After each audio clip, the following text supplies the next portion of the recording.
Yeah, today is 24th of April. Got a lot going on.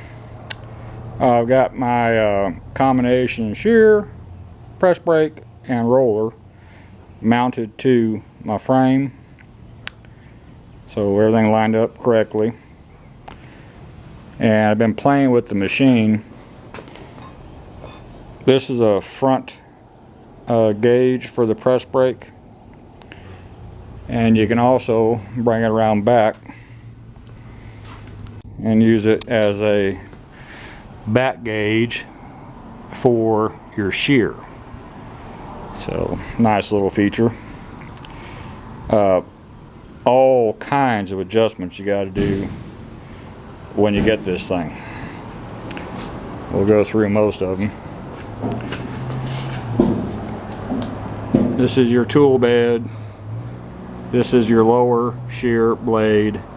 This is your upper shear blade. This is your lower bending die. These are your upper bending dies. Now then, this right here, and there's a hold screw right there. That's how you adjust your blade gap, and it must be adjusted when you bring this thing in. Over here, this is how you adjust your blade deflection. So you can, on the center, you can move it in or out to get your gap right. Okay. These are your roller adjustments. This is a lock for your roller. You got two grease points here and on the opposite side. Now here's where it gets squirrely. This is your squaring gauge block. So you put your metal against the inside edge, and in theory, when you go through the blade, if you're tight here and it doesn't shift on you, you'll get a square cut. This thing is manufactured a third of a hole off for being able to be lined up square. So I gotta make another one of these.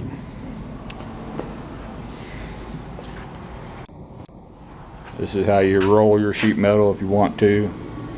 This is how you roll wire if you want to. This thing is rated at 20 gauge, galvanized or cold rolled steel. I believe 18 gauge aluminum, and either 22 or 24 gauge stainless.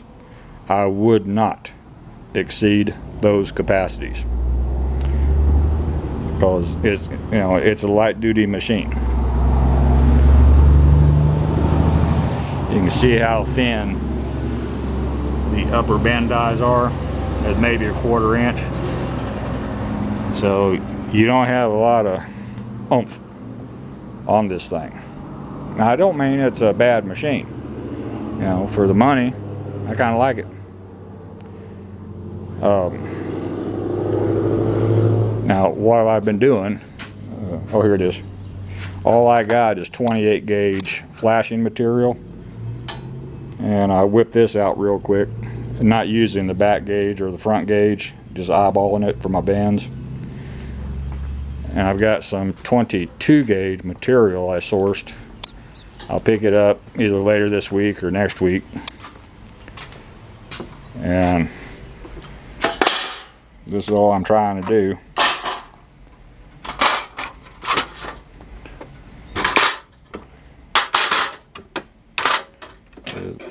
Make a bunch of trays for my tool. So every time I open up the cabinet drawer,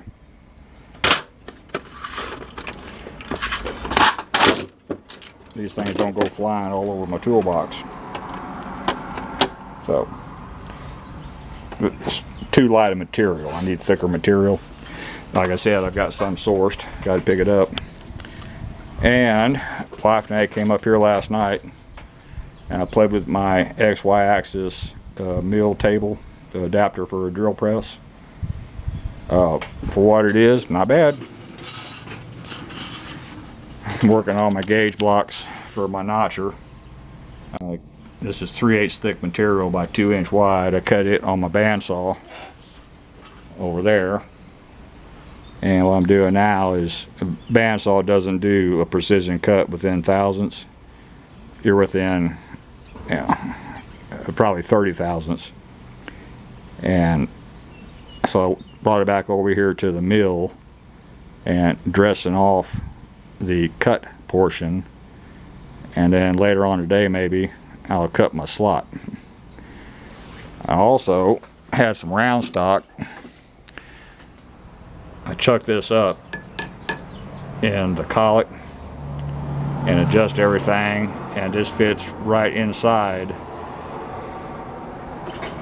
That would be the X-axis T-slots for your vise. And just using that without the vise on, of course, I was able to locate the XY axis adapter to within a few thousandths, probably 3 or 4, good enough for what I'm doing. Down dirty and quick. I'm not building anything with high precision. If I can hold 3 or 4 thousandths, I'm just going to be tickled to death. And then cinch down all the hole bolts and T-slot nuts to the base of the drill. And then we also went back and trued up the Gibbs and Ways. That's what these adjusters are. There's 3 on the X and 3 on the Y axis. It comes in dry. I had to lube everything. There are no lubrication ports.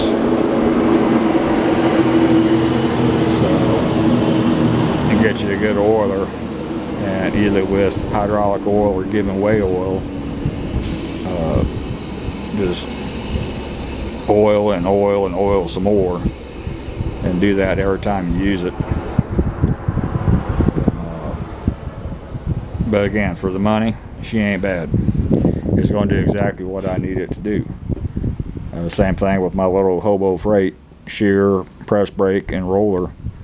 For what I'm going to do, making little box trays and such like that, it's going to be just fine, especially when I get in the proper material. I'm not using 28 or 29 gauge flashing. But I use that to get all the adjustments done. Use my notcher to notch my 3/4 square notches in each corner, so I can form that into a box. Perfect. And so yeah, all my concepts are correct. And the hold down on the front I removed when I was adjusting the blade, and I left it off cutting this 28 or 29 gauge flashing, whatever it is. And when I get my thicker material, I'll leave it off. So if I'm working off of a scribe mark, I'll be able to see my mark without the hold down / guard being in my way.